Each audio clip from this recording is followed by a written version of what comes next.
Guys, but what is going on, people? We are Tottenham TV back here for a mammoth stream for you guys today. We're going to be looking back at the Roma game and also looking ahead to Sunday to the Fulham game as well. Massive game on Sunday. It really is to try and get back-to-back wins in the Premier League. But let's focus on the game yesterday first and foremost, starting off with the match review. Let's start off with the match review. And it was a really up and down game yesterday. Chaotic. I think yeah, is a good word really for it. chaotic. And I think if you're a neutral, you probably really enjoyed the game yesterday because it was up and down. First half, chances at both ends. Spurs in the last 20 minutes that first half playing some really scintillating stuff. You didn't enjoy it as a non-neutral? I mean, I did enjoy it, certain aspects of it. I just didn't enjoy the end of it. The last 10 minutes, last 10, 15, 20 minutes, you really saw a goal coming for Roma. And, the pressure told in the end. But it's a game where I really much liken it to like the Newcastle game and the Leicester game where we had just the chances to win the game and we could have put the game to bed. And we just didn't do that and we got punished. I think the difference compared to those games, I thought in those games that you mentioned, I thought we had a bit more control of the game. This one, I never really felt we had control of it as much as we were creating really good opportunities and we were dynamic and we were intense and we were flooding forward and playing some really beautiful football at times, especially after we scored that second goal. Some of the football we were playing was scintillating, as you say. And we created real clear-cut opportunities, hit the post a couple of times. Sonny had that shot over the bar. Brennan had one off the line. We really should have put them to the sword at that point. I think in the Leicester-Newcastle games, it was much more of like a pensive kind of trying to break them down. We had a lot of control. We weren't giving up too many chances for most of the game, but we just couldn't really make the most of the possession we were having. And then we got hit with a couple of brutal counter-attacks, ended up drawing. So I see it differently. Obviously, Roma coming into this game with new energy, new manager, different kind of approach to how they've been playing for a lot of the season. Maybe if we were playing under the former manager, it might have been a different game and we might have won it a bit more easily. But, they changed their formation, I think, back three. Then they have some very good players. I was looking at that whole 11. I'm looking at it and I didn't see too many bad players there. I think that team, will probably, if you should be competing for Europe, especially in Italy, that's for sure. They're definitely not as bad as the 12th position suggests, in my opinion. And, they have good players to come off the bench as well. Sula coming off the bench, Zaluski coming off the bench. So they have a lot of talent in their squad, and clearly they're underperforming. And I think going into this game, given the form they're on, you could say on the face of it, we're facing a Roma side who apparently haven't won an away game in a long time, or haven't won one this season, and have been struggling. But second game under Ranieri, and they clearly have some new ideas, and clearly they're all they're up in their game, playing under a new manager. And I think we saw that yesterday. They played really well, I thought, for a lot of that game. Yeah, they did. And you got to look at the first half where we had our best moment, but a constant thorn in our side for a lot of it was Paulo Dybala.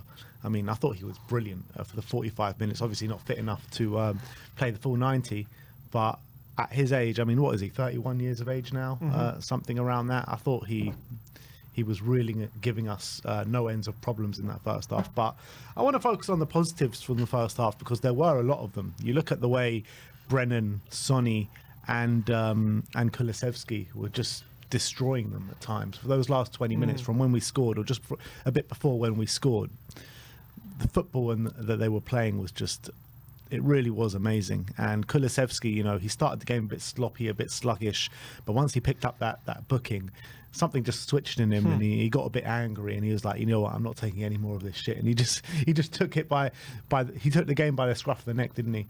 He got activated, didn't he? He's like, Decky gets activated like a Terminator. And like, I'm famished. I need to eat now. Exactly. I need to eat. And yeah, those last 15, 20 minutes were really great and exciting. And as you say, we started the game, 5 minutes in, we get a penalty and we were looking sharp and good, and Roma struggling to settle in the game. But as soon as we scored, again, we backed off a bit. We allowed Roma a foothold in the game. They got a goal from a set piece, which was coming, I think, at the time. They had a couple of half chances before that. Dybala forced us a couple of saves out of Forster, a couple of good saves as well before they got the goal.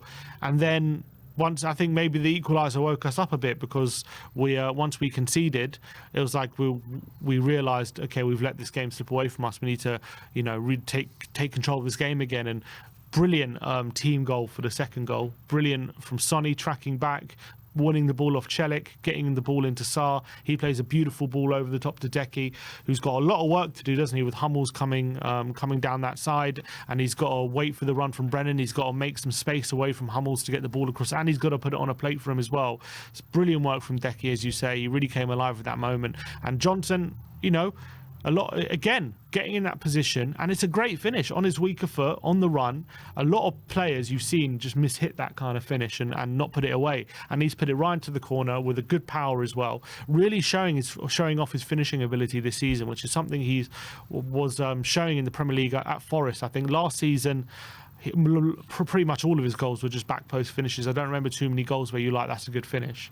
But this season he's really showing that element to his game, which we did see at Forest, where he could really finish clinically from tight angles and hard positions. And that was another example of that yesterday.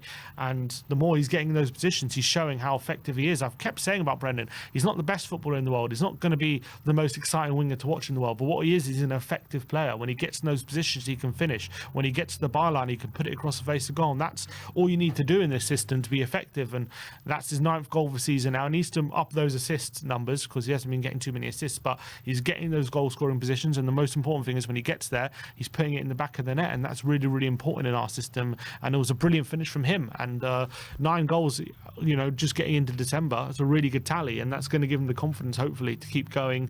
And you know, he's on track for over 20 goals at the moment, which is brilliant stuff. Yeah, credit to him. 9 goals this season is phenomenal. And you say, you know, keep getting in those positions, but I think that's the first time he scored from a position like that. It was very central in the box. Beautiful finish, but he's usually hovering over the back post. Even those great finishes that he's scored from this season is all from the right-hand side of the area. This was very central. I don't remember ever him scoring a goal from a central area in a Spurs shirt, which is, you know, maybe showing that he can arrive in different areas of the box and put it in the back of the net. Yeah, and also he had one cleared off the line as well, which you know, probably should have scored, but brilliant clearance off the line from Angelino. But he's just a bit of a player who, once we get the ball on the left-hand side to the byline, he's adds a bit of chaos into that box. He's always making those late runs. He's always a presence there, and that's really, really important. As a number of times we've seen over the past year or so, you know, when we're crossing the ball into the box, there's just not enough numbers there, not enough people making runs. And Brennan is really tactically aware, and I think he's quite a smart player with his timing of his runs and the positions he takes up. And clearly they've worked a lot with him in terms of where he makes those runs and where he positions himself. And the timing is really important, and that was another more evidence of it. And as you say, we took the lead, and then, you know, probably we're scratching our heads at half time how we're not more into the lead, because I can reel off the number of chances we had. As I say, Brendan had one off the line, Solanke had the follow-up hit over the bar, Decky hit the post, Son had the follow-up which went over the bar, Sarr picked one up on the edge of the box which he probably should have done better with, and it was a save from Svilar. Another one where Sonny had a chance at the back post and he hit it towards the back post, and another brilliant fingertip save from Svilar at that point to keep it out the back of the net. And we just were... At that point, Porro hits the bar as well. Porro hits the bar. That was second half, wasn't it? Was that not right at the end of the first free half? kick. Yeah, the free kick. Second half. Or was that second half? We just had a number of really good openings, which at that point you're thinking, you know, we've got Roma on the ropes here and we've got to put them to bed. And we didn't at that point. You still go into the second half thinking, if we can carry on that momentum we built in that first half, we should be okay, but didn't really materialise in that way, unfortunately. But it was a brilliant end to the half, and I think that was probably the moment where, obviously we didn't lose, but probably the moment where we'll look back on most in this game, thinking we should have taken advantage of that moment. Yeah, you do need to take advantage when you're on top, but you know, you got to keep going. You got to keep going, and I felt like the attacking players just had nowhere near the same impact in the second half as they did in the first half. I thought Kulusevski was a bit up and down throughout the second half. Sonny, unfortunately, failed to make an impact in that second half. Brennan Johnson as well didn't make too much of an impact in the second half. I mean, Dom Solanke, he didn't really make too much of an impact in the first half, but second half he grew into the game a bit. Brennan Johnson, though, was making the runs in the second half. I've seen a lot of criticism come from Brennan for that game that he From played Ange yesterday. as well. Ange on the touchline. Ange on the touchline, yeah, for passing it back in that moment in time. But in the second half, Brennan was actually making some really good runs on the outside, and Porro just didn't just kept failing to pass to him. And I'm thinking, like, Porro put in a bit of a stinker in that second half. I'm not going to lie. Like, right at the end of the game before they got the equaliser, he nearly cost us a goal where Fraser Forster had to bail him out. A number of times he was misplacing passes and bringing the pressure back onto us. It was happening throughout that whole second half. And then also the times when he was in good attacking positions, he wasn't picking out the right passes and the right men. And like I said before, Brennan Johnson was making the right runs every single time, and he failed to pick him out. And if he does pick him out, you're probably thinking, we can create a good chance from that. Yeah, there's a few chances in that second half, which we really should have done a lot better with. There was that moment where Bentancur intercepts the pass on the edge of the box. All of a sudden, we're on a counter-attack. We're 4-on-2. Two defenders back for Roma. I think Solanke's the one leading the charge. And I don't know, I don't know if he waited too long or he just picked the wrong option, but he passes it out wide to Decky, who's forced to come inside, and his shot was blocked, and Brennan's follow-up was over the bar. We should have made a lot more of that moment, 100%. Obviously, Solanke hits the bar. As you say, Porro was wasteful in that second half as well. He did hit the bar from a free kick which was a decent effort, but a number of times he should have picked the right option in the final third. He didn't do that. I actually thought as well he did struggle a bit to deal with Angelino, who I thought was having quite a strong game down that left hand side. Again, that these wing backs, when teams play a back five against us, it's definitely a theme that we struggle with these wing backs. It's happened many times when we've played back five so far this season, and I think yesterday was another example. I think Porro just wasn't sure. Does he pick up Angelino? Is his man El Shawari in the middle? And he's like in this halfway house, and he didn't know which one to pick up. And in the end, Angelino was getting a lot of space and a lot of joy down that left-hand side. And I think if it's the job of the winger to track him back, then that's got to be made clear. Clearly at the moment, I think when we play against a back four, we kind of know who's picking up who. Porro picks up the winger, and our winger is picking up the fullback. But when it's a wing back, it's just a different dynamic, because there's a wide centre back there. You've also got a wing back, and you've got an inside forward there. Clearly, I think there's a bit of confusion. Who's picking up whose man is who, and that's something Ange has to get on the training ground and figure out, because at the moment, Palace, Mitchell was getting all sorts of joy when we played Ipswich. Leif Davis was giving us trouble down that left-hand side, and now this game as well. Angelino, we struggled to deal with him. So I think when we come up against back fives, there's definitely a tactical issue which we haven't sorted out yet, I feel. Yeah, it's just a major source of frustration, because all we had to do was hold on for a couple more minutes, because we were holding on. And then, like I said before, the pressure completely told. And, if you look at the stats in this game from first half to second half, I think it tells the complete story of the game. You look at the first half stats. If you bring up the phone, you look at that. Yeah, we created 4 big chances to their 1 big chance in the first half, 2.41 XG to 0.56 XG. And then you look at the second half, 1.33 XG to their 1.74 XG, and they created 2 big chances. We created 1 big chance. And also they had 2 goals ruled out for offside as well, which one of them was extremely tight. Yeah, one of them could have gone either way. You got to give credit though to the line and how unbelievably playing that high line really well in terms of trying to catch them offside. No, 100%. But I'm just saying it's evidence of Roma really getting in on our back line and creating opportunities. And that was, the fact they had 2 goals ruled out for offside, especially the second one, which, on you look at the replay, and it was a very tight decision. That could have on another day could have gone either way. So, Roma were definitely coming back into it. I didn't think, apart from very late on when they had the chance from Mancini and obviously the tap into the back post, they didn't have too many clear-cut opportunities. I remember Manu Kone had a shot on the edge of the box which went whistled just wide. Again, they had the goals ruled out for offside, but I thought in terms of clear-cut opportunities, I don't remember too many where I remember like, oh, how did he miss that, or forced to bail us out too many times. But in the last 5-10 minutes, obviously they had the double corner, which obviously cost us right at the end. But I think it was just evidence of that half.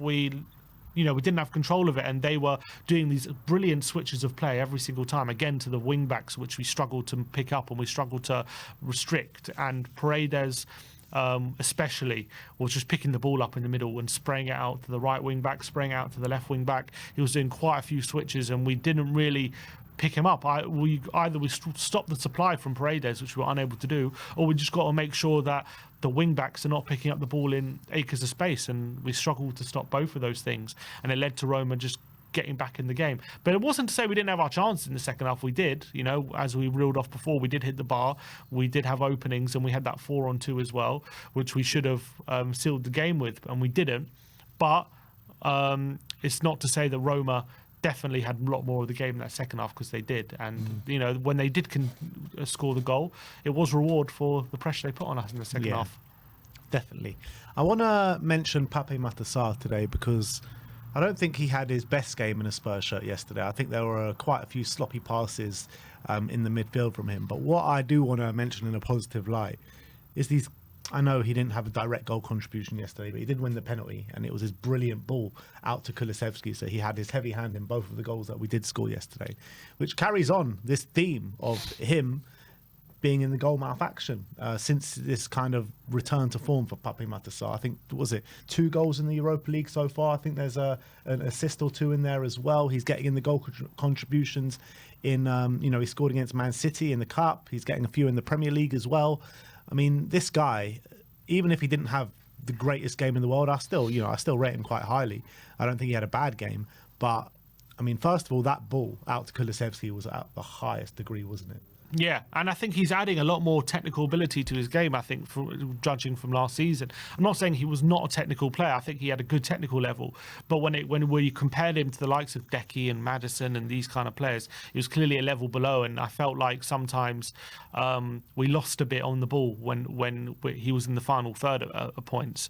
But I think this season he's taking it on to definitely a different level. You've got to remember, he's still so young. He's got so much room to grow, and he's only getting better and better. He's still only 22. And I think from what I've seen from him over the last few months, he's definitely upping that technical level with the ball at his feet. His passing's a lot more incisive. It's a lot more positive as well. And he's still obviously got those unbelievable physical attributes, which we know he has, that ability to just run so much. He picked up a few really good interceptions as well, especially in the first half, picking the pocket of a few Roma players and putting us on the attack on a few occasions. Obviously won the penalty, brilliantly stepping in ahead of Max Hummels and winning that penalty as well in the first 5 minutes. And I think he contributed a lot to our attacking play when he's getting the ball in the final third. And I think he's being a lot more incisive. So I think he's got unbelievable growth. He's got an unbelievable ceiling, I think, Pape Matar. And as much as it wasn't his best game, I still think he had a pretty good game overall yesterday, Pape Matar. And he adds so much to the team, doesn't he, when he's on the pitch? So I think he's having a brilliant season, and he's going from strength to strength. Yeah. 2 of the players who I probably thought were our best players all in all yesterday was Ben Davies and Fraser Forster. I thought these 2 guys were brilliant yesterday. And first of all, Fraser Forster, because I'm probably overrating his performance a little bit because of the narrative of him coming in. Especially what I was saying about how worried I am of him coming into the team. I think he stood up to pretty much every challenge that came his way yesterday. What looked like to be a big match-winning save, didn't it? Right at the end from Mancini, puts it out from a corner, and obviously they score from the resulting corner. But don't take away from the good work that he did in the game, because I thought he was strong, not bad with his feet. Everything that he could save, he saved. And, the goals that they did score, I don't think he had any chance with either of them. So I've got to give Fraser Forster massive credit for yesterday. Yeah, and I think a lot of people, are worried about him after Vicario gets a long injury, and obviously after Vicario put in the performance he did against Man City, best performance in a Spurs shirt. There's obviously going to be a bit of worry with Forster when he's come into Spurs, and some games he's flat to deceive, and in some games he hasn't shown that he's capable of doing some of the things that are very important for a Tottenham keeper to do when it comes to playing out the back and coming for crosses, and even some of his shot stopping has been in question. But yesterday he was brilliant. I think you can see the stats. He completed 86% of his passes, which is fine. 4 of his 9 long passes as well. He was able to complete. So that's not a terrible ratio for him as well. And he made a number of crucial saves during the game. One from Dybala low down to his left, which was a brilliant one-handed save. One of them as well, another save from Dybala, which I thought he was a bit hesitant on, but he made the save anyway in the first half when Dybala gets in on the right-hand side. And I thought Forster hesitated a bit. Instead of coming out to Dybala's feet and smothering him, he kind of waited for Dybala to shoot, but Dybala's shot was at the near post and he was able to save it. He then bails out Porro with a really bad back pass, and he had to make sure he got to the ball first and kept out of the net. And then the save of the match was from Mancini. I've watched it again, and what power Mancini gets on that volley as well. I'm surprised it wasn't past Forster before he could even dive, because so much power on it. And I know it was fairly close to him, but still he needed top reactions to tip it over the bar there. And it was a top save, a top reaction save from Fraser Forster. Didn't think I had it in him at 36, but it was a brilliant save from him to keep out. I think in another day, he saves it, he gets a lot of it, but it still ends up at the back of the net. Such was the power of Mancini's shot, but did brilliantly to tip it over. It's just a shame that it led to the corner that we ultimately conceded from. But I think credit where credit's due for Fraser, and hopefully he takes that confidence into the Premier League on the weekend. But it's interesting hearing. I think a journalist asked Ange about, will that performance give him confidence going into his run of games? And he responded saying, like, the guy's 36. The guy has had a long career in this game. He's had a lot of games at a high level, playing at Champions League, one man of match performance at home to Barcelona. He's been playing Premier League football for many, many years. I don't think at 36, he needs confidence. This isn't a young keeper coming in with a lack of experience. This guy knows how to do the role, and he's been playing. He's been part of our squad for a number of years now. He's been training with Vicario and the team for a long time. He's not like only now we're training with him. He's been training with the team for many, he trains with the rest of the team. It's not like he's been left out. So it's not like he doesn't know the role. And I don't think confidence is an issue when you're 36 and you're an experienced keeper. So that was his response to those kind of questions. Yeah. Look, I got no real comment on that, but I guess... You think he has a confidence issue? I don't think he has a confidence issue, but he has shown signs of fragility in games, you know what I mean? In games that we've seen from him. So I know that, but I don't think he needs confidence. He's 36. He's an experienced keeper. He's just getting on a bit. He's just 36. I mean, keepers do. 36 for a goalkeeper is not the oldest, is it? It's pretty old, even for a keeper. You reckon? Yeah. I mean, how many top keepers right now in the world? You got Neuer, who's 37. Yeah. How many top keepers have started playing for big clubs at that age? Not many. Not many. You're right. Loris was done at 34, 35. Yeah. Obviously he's getting on a bit, but I don't think it's like a confidence thing where has to be worried about whether he can be a good keeper, because he knows he can. You know what I mean? No, the reality is he's never been a top keeper for Forster. But he has had an England cap. A England cap. Yeah. Great. Look, he's never been a top keeper. He's been at the likes of Celtic and Southampton. You know what I mean? He's never been at the top level. And when he plays in the Champions League, he's always playing for the underdog. That was the reality. So, Ange is always going to back his man, always going to back the goalkeeper that he's got in between the two sticks. And you know what? I don't want to sit here and bash him and talk about him in a negative light, because he delivered for the team yesterday. So I want to give him the utmost credit. Another player as well who doesn't always get the credit he deserves is Ben Davies. My man the match yesterday. I thought time and time again he was putting his body on the line for the team, and he always does it. He always puts in a shift for the team, whether he's not having such a great game or whether he's having a brilliant game. But every single time he stepped in this season, he's actually had a really good game. I'm not going to lie. Like, Ben Davies is standing up for the team at this moment in time, in a time of need as well, when you've got Romero out, you've got Van de Ven out, and he's asked to be played a lot of minutes, which he probably wouldn't have expected at the start of the season when he sees Romero and Van de Ven ahead of him. And I can't fault him at all. I think his ability on the ball looks brilliant. His defensive display looks brilliant. And like I say, he's always putting his body on the line for the team. Yeah, and also on the ball, his passing is very underrated. If you look back at the chance where Decky hit the post, it comes from a brilliant line-breaking pass from Ben Davies right into Decky's path, and Decky just had to run into the penalty area, and obviously he was unlucky not to score, but Ben Davies with a beautiful pass, Romero-esque, you could say, with that pass into Decky, and or maybe Romero does Davies-esque passes, maybe you could say, but it was a brilliant ball from Ben Davies on that occasion, and I thought it was another real strong display from him. I think he did really well keeping that line with Dragic and catching the opposition offside. Again, with the goals, I don't think you can blame him too much. I think he was a bit of a leader at the back as well. And another top display from him. And as Madison calls it, Mr. Reliable, I think, again, he was very reliable yesterday. And he was a real big contributor at the back for us. And for all the anxiety with Van de Ven injured and having to play Ben Davies for an extended period, he's done really well. He's done a really good job in some big moments and big games. And, if it wasn't for him, our season would be in a very different direction, let's be honest. He's been very crucial to our overall season in the games that he's come into. So fair play to him. He's doing a great job. Yeah. And, we're all pining for Van de Ven to come back, but he's definitely easing the burden of Van de Ven being missing, isn't he? For sure. Let's look at the league table now, because it has left us in a bit of an awkward spot, sitting in 9th spot now behind Rangers, same points as Rangers, and we play them next at Ibrox. I was saying last night, with 2 away games and 1 home game left of the tournament, it does leave us with a bit of a question mark if we're going to finish in this top 8 or not after such a strong start to the Europa League. But we just got to go to Rangers and win. If we go to Rangers and win, I've got no doubts about it that we'll finish in this top 8.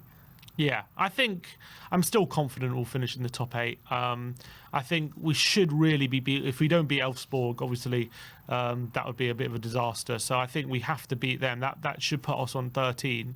And then look, we've got to get what we try and get out of the Rangers and the Hoffenheim game. Can we win one of those games? I think we are capable of it. Obviously, it could the Hoffenheim game is in January, so maybe when that game comes around, the burden on the squad's a bit lifted, and maybe we'll have a stronger squad come then. Rangers one is definitely a bit more difficult. We're playing them in a very busy period where we've got the likes of Richarlison, Odegaard out. Will Van de Ven be back in time? Will we have even more injuries come that game as well, given the burden we have on a lot of our players at the moment leading up to that game? So that is going to be a difficult game. Obviously, if we draw, it keeps them ahead of us. So I don't know if we can enter the top 8. If we can technically, but it would run Leon and Ajax losing their games. And I don't know who they play against. If we draw. Yeah. So Leon have Frankfurt at home, and Ajax have Lazio at home. Oh, so they both could lose. Yeah. They both could lose. So a draw maybe could put us there ahead, depending on, again, if teams below us win as well.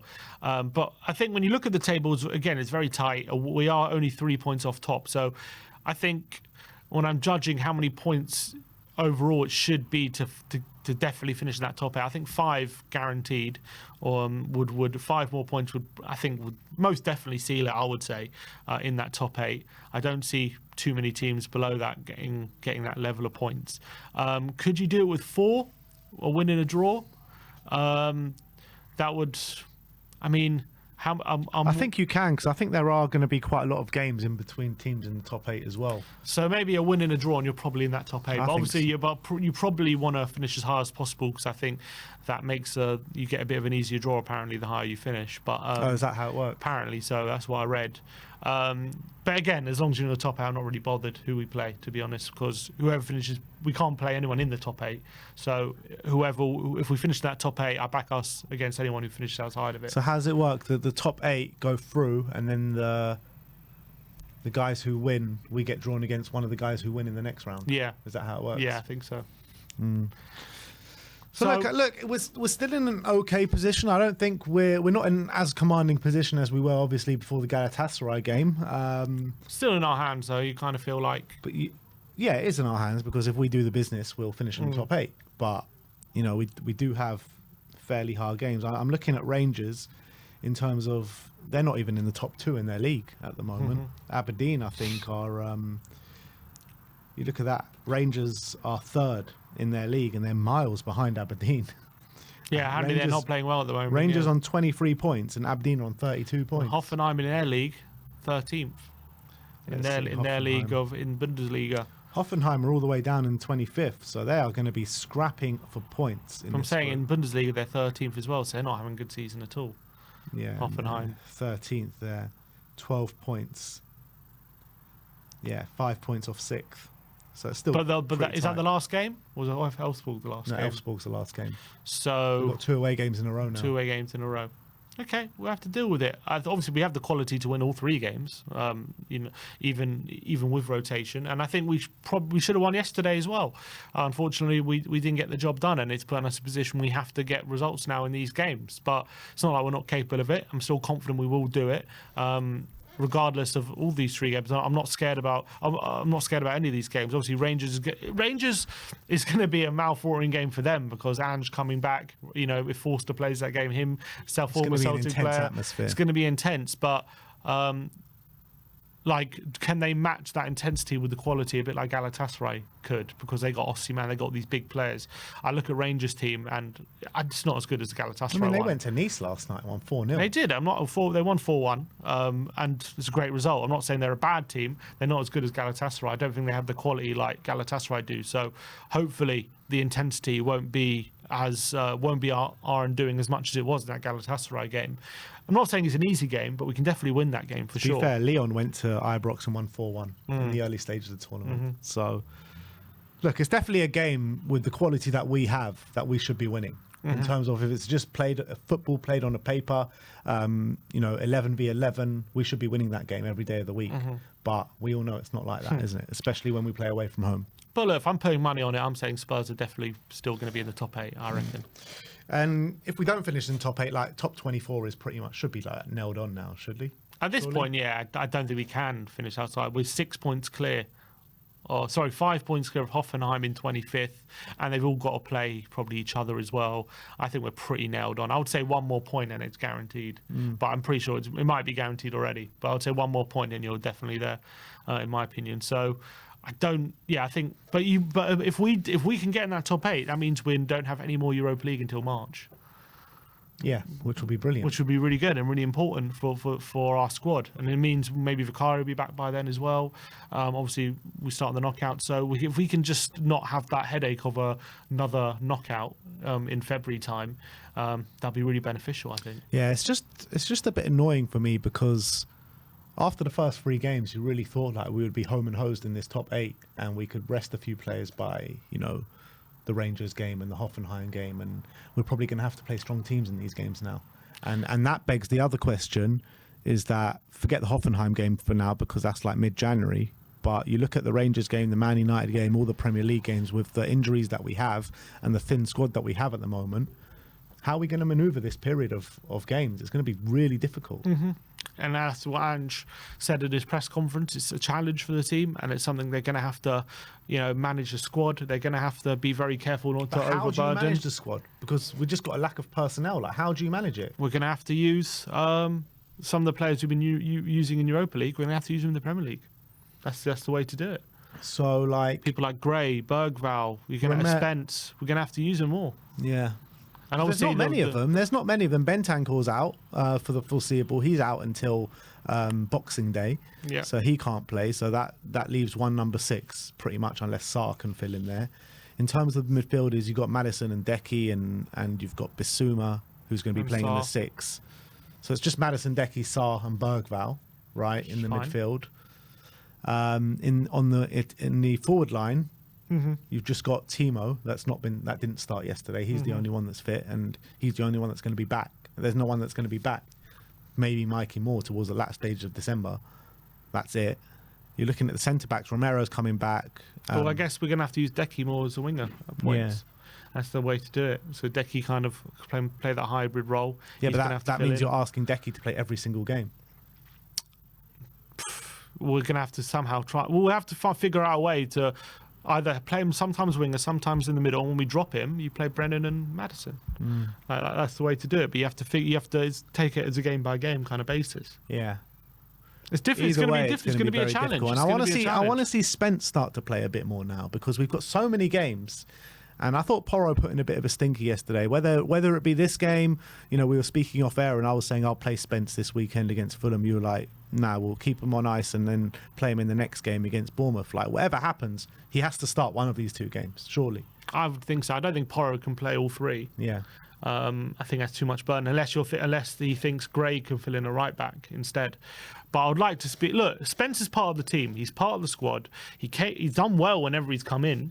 I don't think I can't complain about his performance level so far this season. Came in against Coventry, did well. Came on, played a half against Man United in the Premier League, did really well. Whenever he's come on and Scored had that crucial cameos, goal against Coventry. I'm saying whenever he's had cameos, he's not been a problem. So he's not in the Europa League squad, so we have to use him at points in the Premier League. I would probably look to play him on Thursday against Bournemouth. I think that would be a good opportunity, and rest Porro for the Chelsea game. That's what I'm thinking. So I think that could be a really good opportunity, midweek game, and allow, because this is a very busy period now, and he can't play Europa League games. So if he can't do that, we're going to have to play him in the Prem at some point. It seems as though at the moment Ange is reluctant to start him in these games, even though these are the only games he can start him in. Is that Van der Ven training? I see. Yeah. He's back on the grass, which is really good. So that might mean that that eases the burden a bit. Maybe he's back for hopefully the Chelsea game. People are saying the Chelsea game, yeah. Yeah, so that will ease the burden a little bit. We got a super chat here from Andrew Din. He says the higher the team finishes, they are seeded against the weaker pair from the playoffs. Hashtag 1, 2 got the same seeding advantage than 3, 4, and so on. Okay. So the higher you finish, the better seed you get, basically. Mm-hmm. Yeah. All right. Well, that is our match review for the Tottenham Roma game.